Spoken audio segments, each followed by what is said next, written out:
Hey everyone, welcome to the latest edition of Off the Top Rope here on the Off the Mic Sports Network, reviewing the 5th anniversary edition of AEW Dynamite. And, by most standards, this was a solid wrestling show. It was a solid wrestling show, but given the circumstances that AEW, it was their 5th anniversary, they just announced a new partnership and an extension in their partnership with Warner Brothers Discovery, and they're going to be on TBS and TNT for the foreseeable future.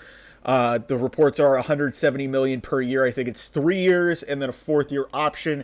So, like I said, and you could go watch the video of me talking about the implications of that and what AEW needs to do going forward. But this was a lot of the same of what we've seen from AEW in the last couple of years. This company has some real issues, and no longer, and I've said this a lot on this channel, the company, when they started, benefited from a lot of things. WWE was at its lowest point maybe ever creatively. And there was just this buzz and excitement about something new. Here we are 5 years later. WWE is at its best peak ever. Vince McMahon's not there anymore.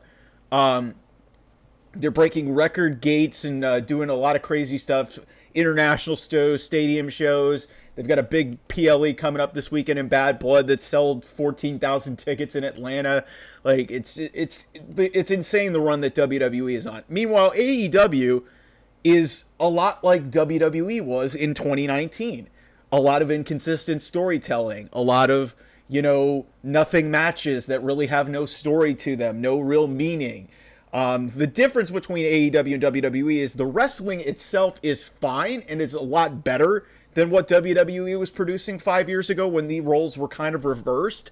But if you watch this AEW Dynamite 5th year anniversary show and you have matches like Will Ospreay and Ricochet, and you have Bryan Danielson and Kazuchika Okada, legitimately 2 dream matches in the wrestling business. And I honestly got to tell you, I just was not feeling it, man. It was just a bunch of moves. And I love Bryan Danielson. And I love Kazuchika Okada. I love Will Ospreay. I love Ricochet. But there's no inherent story. These just matches were just thrown on television, no story whatsoever, and just so, okay, cool, do a bunch of moves, cool, and we'll just pop. And it's like, listen, if that's your cup of tea, then AEW's the company for you. But if this company wants to be successful and wants to, grow the business and do more than what they have for their roster, then this is not going to be sustainable for them. That has been my point with this channel. And if I've attacked some of the fan base, it's because they are just basically sheep. And they're the type of people that Tony Khan wants to listen to. And the reality is, guys, if you want to be tribalistic and be antagonistic towards WWE just because they are successful, that's why you guys are the problem. Because Tony Khan feeds off that energy and uses that to, justify that what he's putting on your television screens is actually, a sustainable business. Because you look at, let's do this as an example, and I'm not going to go too in depth with a lot of what happened on this show, because I don't really think it's really necessary to really talk about some of this stuff, because I don't think that's why you guys are watching this show. You want to know how I feel about this company. You want to know how I feel, maybe just in Cliff Notes version about these matches. But if you look at where AEW Dynamite was 5 years ago to the day in Washington, D.C., they sold 15,000 tickets in Capital One Arena. And I've been there. That is an enormous building. WWE has had a hard time filling out that place. And on their first really big show on broadcast television, on national television, they were able to really put a lot of butts in seats and have a really engaging broadcast. Like Jon Moxley shows up in a surprise return to start up his feud with Kenny Omega. Cody Rhodes and Sammy Guevara have a really good opener to the show. And it leads to the formation of the Inner Circle with Sammy Guevara joining Chris Jericho, Jake Hager showing up. There was just a lot of buzz and a lot of energy in the building, and a lot of casual interest. This show, 5,000 people, a much smaller building in Pittsburgh, there was a lot of genuine excitement because, hey, they were getting some really cool stuff. And this was really geared towards the niche audience that AEW is geared towards. But then you look at some of the other pieces of this show, and the big surprise on this show was Shelton Benjamin. I like Shelton Benjamin. He's fine.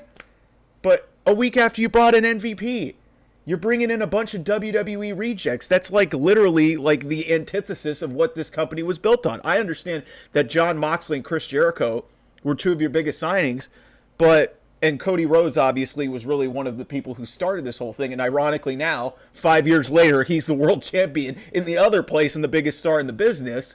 So, but it's just like the core values of this company have gone away in the last 5 years. And a lot of the decision making and a lot of the consistencies in these long-term stories has gone away. There's just been a lot that has changed. And it's specifically gone in the last year and a half to 2 years, really coinciding with CM Punk leaving and his falling out with the company, and also Cody Rhodes, again, ironically, now he's in the other place and being the biggest draw probably in the business, and being the WWE champion, and he never was the AEW champion. So it's just, you look at where this company was 5 years ago to now, and it's just like the mission statement, a lot of things have changed. And like I said, on the video where I talk specifically about the television rights deal, good for AEW. I'm glad that there's going to be another wrestling company, major one, on television, on broadcast television for the next at least 3 years. But I pointed it out. It's like really what the next steps now are. What kind of company do you want to be? Do you want to be this and just be there? Because then your core audience is going to start dwindling down, and you're not going to get casual interest.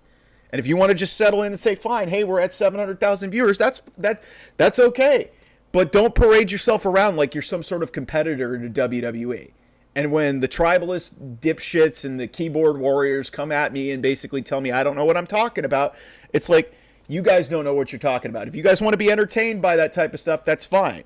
But this company was presented as like, this exciting alternative to WWE. And for a while, I thought it had a legitimate chance at beating WWE. And then, for whatever reason, this company's core mission, they just started bringing in every free agent under the sun, every over-the-hill veteran, who and you've seen WWE's mission kind of steer clear of exactly what AEW is doing. Tony Khan, despite ripping apart this element of Vince McMahon, is becoming Vince McMahon without all the allegations. That's really what this is. What was the biggest problem with WWE? For all those years under Vince McMahon, inconsistent storytelling, lots of changes, too many matches on shows, characters that you couldn't really believe in, highlighting over-the-hill veterans who were past their prime and giving TV time to people and not giving more TV time to like your rising stars in your company and building new stars. That's exactly what is going on in AEW right now.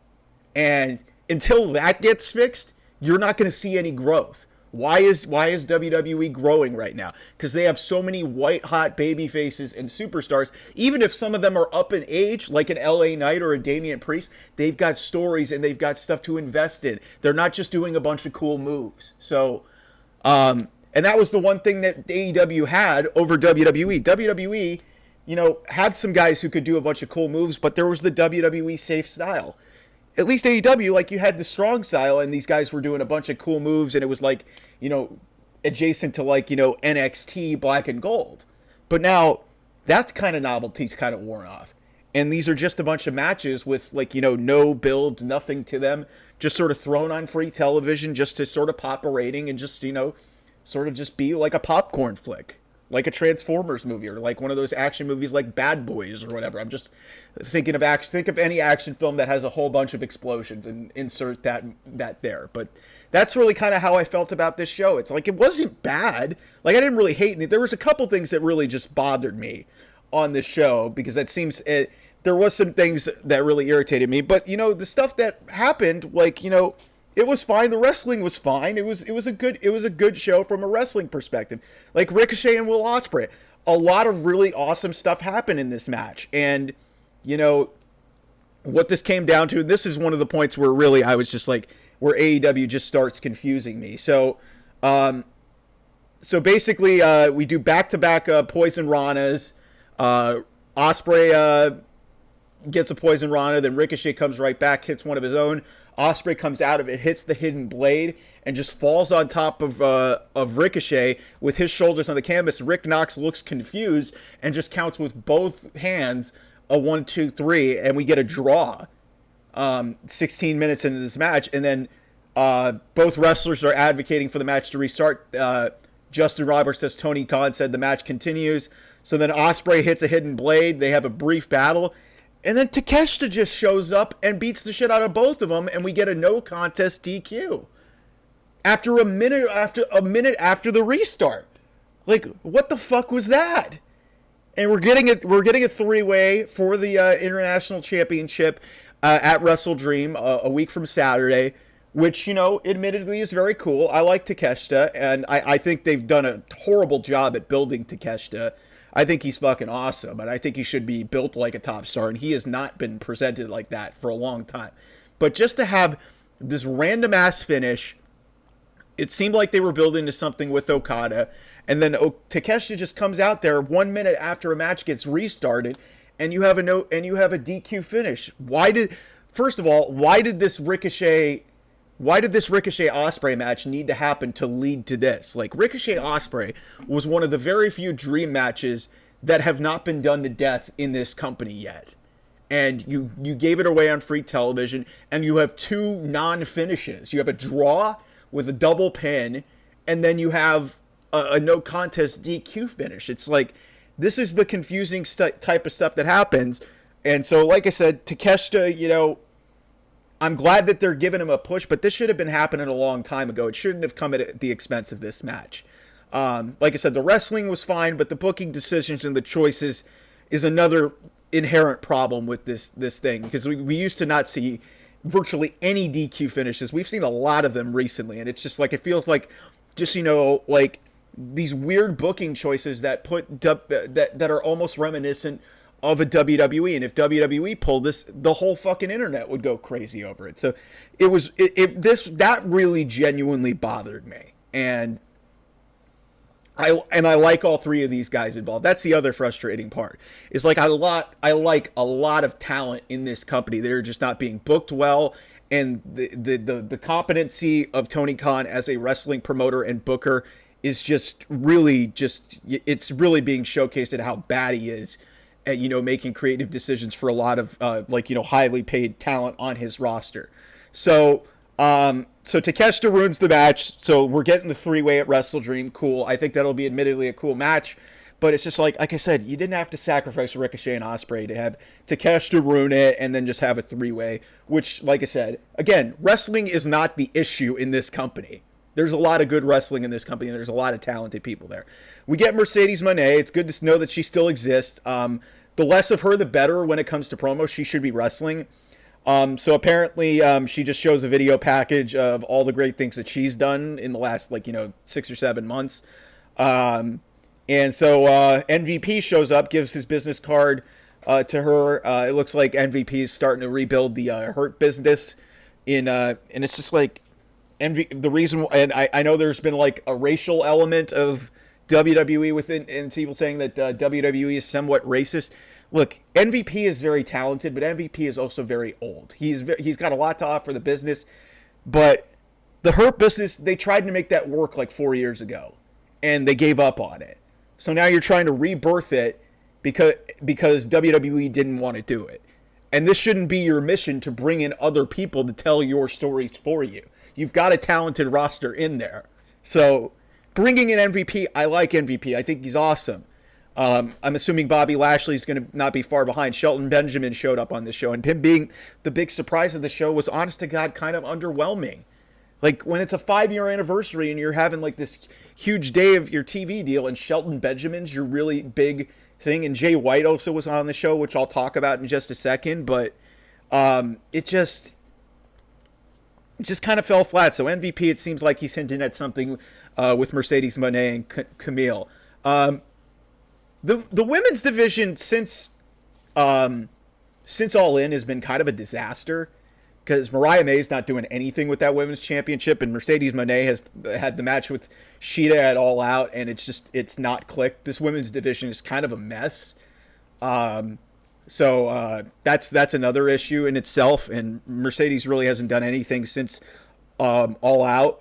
It's no secret that I have not been very happy with the booking and just like the character work from Mercedes, because she's really one of my favorite female performers of maybe the last 10 to 15 years, and it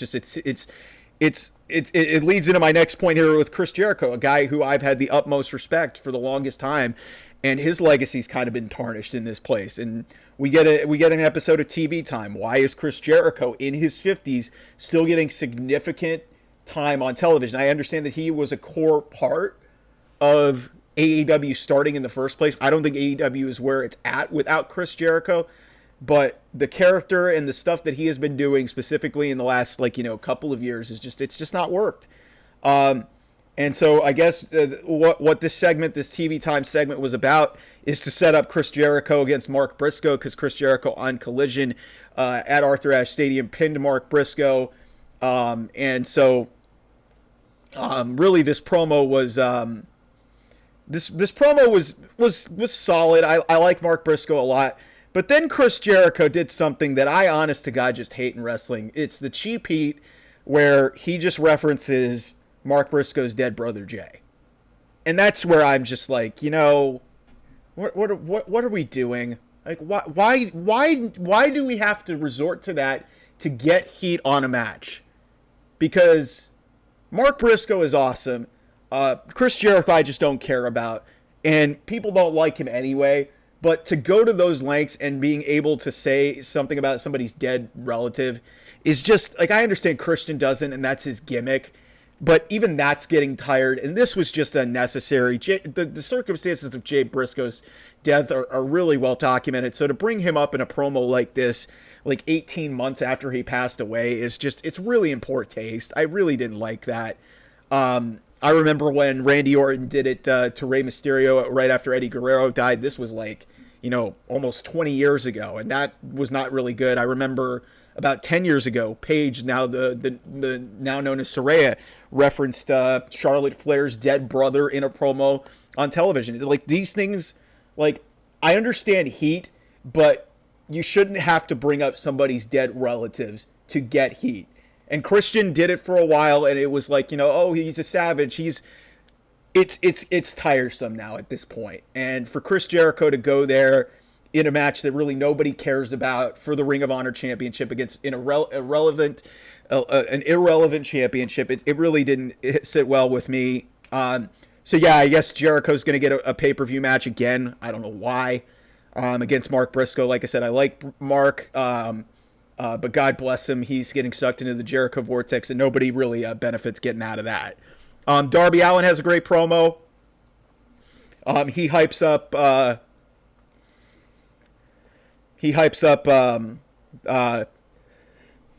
Hold on, man. I'm sorry. I'm having a little bit of allergies to this product.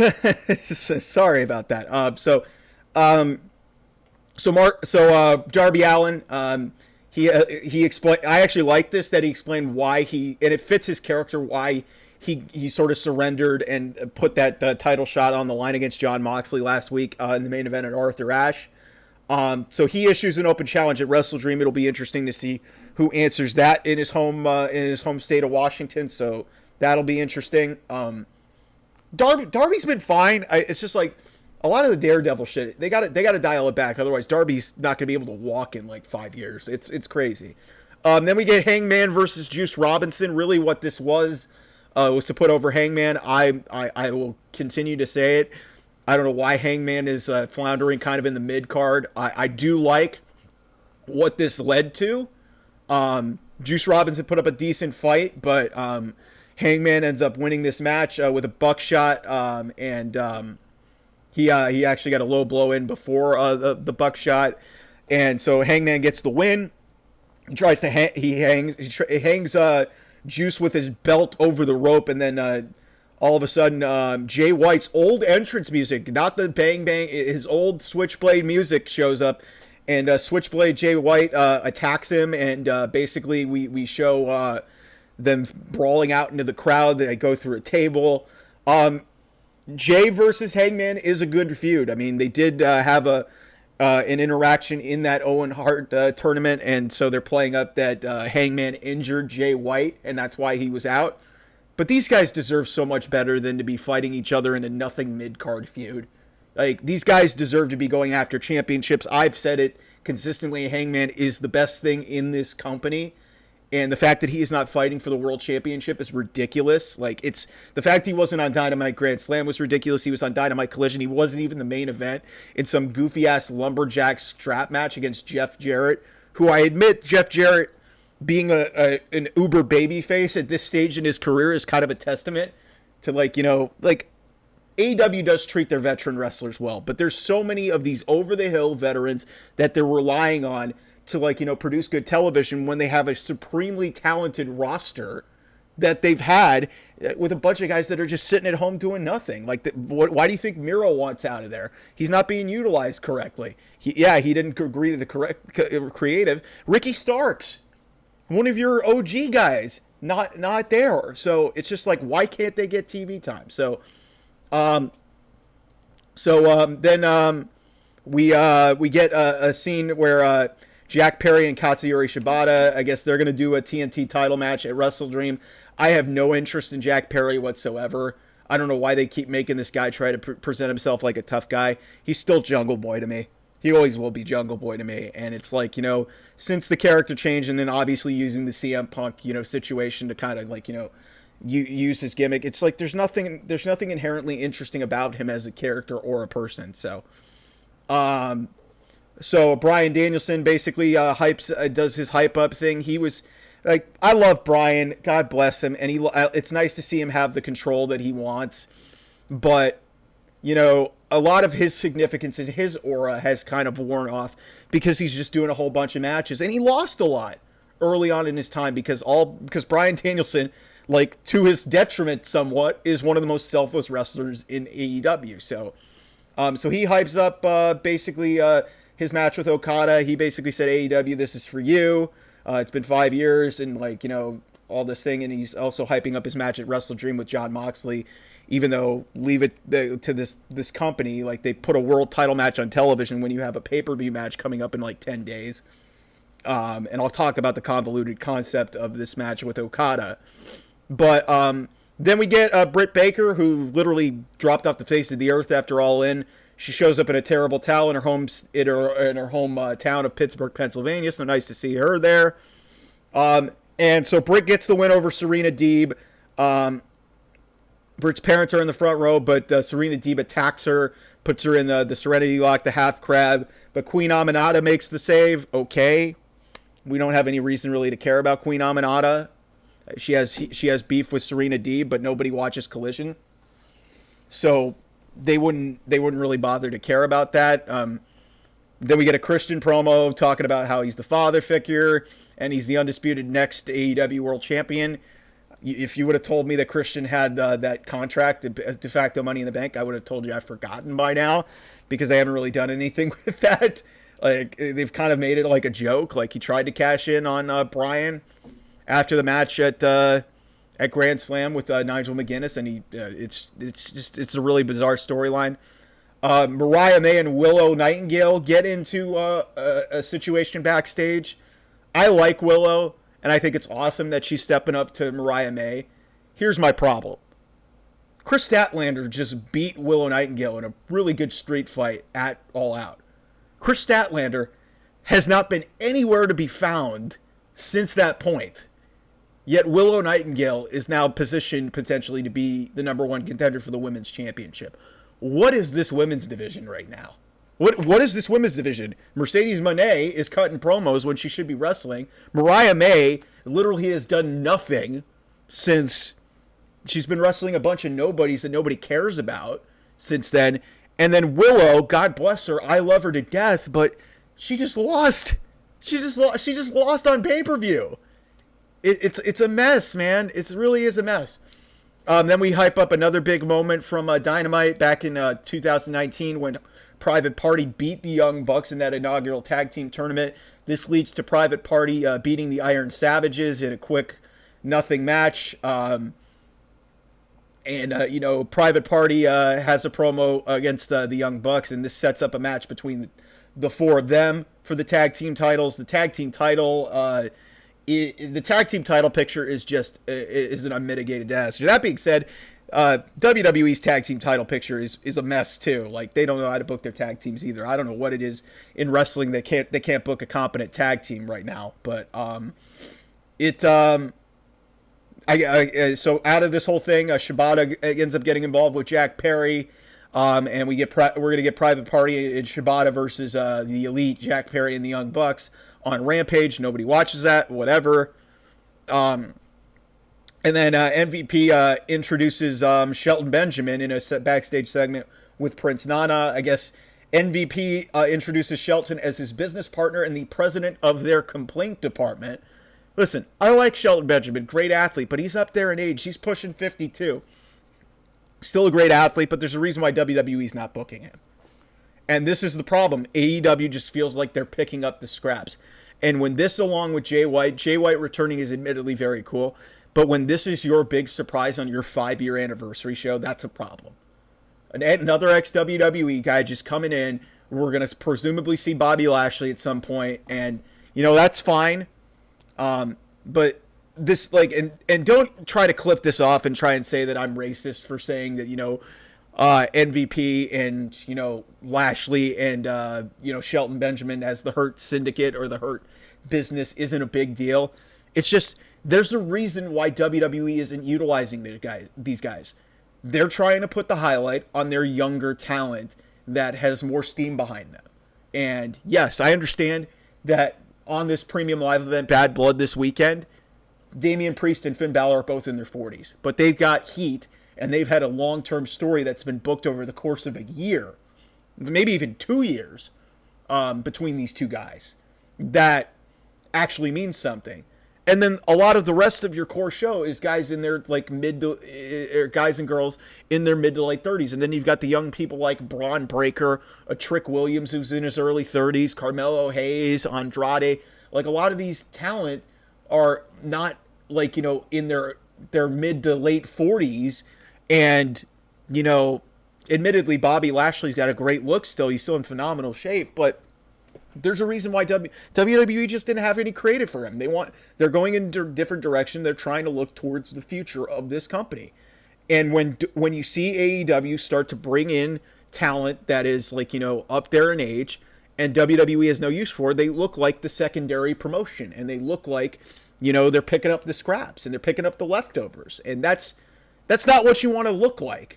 So again, I don't have a problem with Shelton Benjamin, but it just seems like when you're having all these big surprises and these big announcements, and then that's your big surprise on your 5-year anniversary show, that's a bit of a letdown in my opinion. So, and then we get the main event match with Bryan Danielson and Kazuchika Okada. They had a significant overrun for this show, which Tony Khan's got the money to pay for it, so it's fine. So this started really late in the show, at least at the end of the 2-hour block, so they went way over. So the stipulation of this match is the AEW World Championship is on the line for the whole match, but the Continental title, because of the rules, is only on the line for 20 minutes. I mean, we know Bryan's not losing, so why even put the stipulation in the first place? Just make it for the World Championship. It was a really convoluted stipulation. And it's just they were trying their best to heighten drama. So this did go past 20 minutes. So then basically what happens near the end of this match, and this really pissed me off, the two big matches on this show had really just goofy finishes. Okada gets a short arm clothesline, and Pac and Claudio show up in the crowd behind the barricade. Okada is distracted. Danielson just uses a backslide, and that's how he beats Kazuchika Okada and gets the rubber match in this series. This is a dream match. These two they're 1-1 in the series. This is a match that could main event any pay-per-view. It main events the 5-year anniversary of Dynamite, and it's a distraction finish with a backslide that gets Bryan Danielson the win. The convoluted stipulation was ridiculous. This finish was not great. It went over 30 minutes. Cool. Fine wrestling. I love these two guys, but it's just some of these choices are just really baffling to me. After the match, Okada hits a Rainmaker. He then leaves. Claudio and Pac hop the barricade. They start beating on him. John Moxley and Marina Shafir show up, and John just starts yelling, "Do you think this is about me?" They're teasing something's going on here. And so then Moxley said none of it was about him. He's fighting for something much bigger than himself. And Moxley said if it was about him, he would have put Danielson out of his misery years ago. So then Wheeler Yuta shows up, finally makes his choice. Moxley confronts him. Danielson so then Danielson tackles Moxley. Claudio and Pac return, and they go after Yuta. And basically, Yuta takes the mic and tells Claudio and Pac that he was tired of them treating him like a child. He made his own decisions, and they would need to go through him on Title Tuesday. So it is a tag team match with Bryan Danielson and Wheeler Yuta teaming up to face Claudio Castagnoli and Pac. That match is official. This show went 31 minutes over the set time. And again, like, some fine stuff, but there was nothing spectacular. For a 5-year anniversary show, this should have felt a lot bigger. A lot of the same issues with AEW have popped up on this show. And I'm hoping that they look in the mirror and understand that, like, hey, there's some real issues with this company. You're bringing in people that shouldn't be getting TV time. Chris Jericho's still getting TV time. And a lot of the roster that is getting pushed further and further down the totem pole. And I'm concerned that now that they've done the Ricochet and Ospreay match, that I don't know what's next for them. So, anyway, thanks so much for watching this edition of Off the Top Rope. We'll have more content later in the week. Bad Blood predictions, you name it, whatever. Also some sports content as well. Like, share, and subscribe. Talk to you guys real soon. Bye-bye.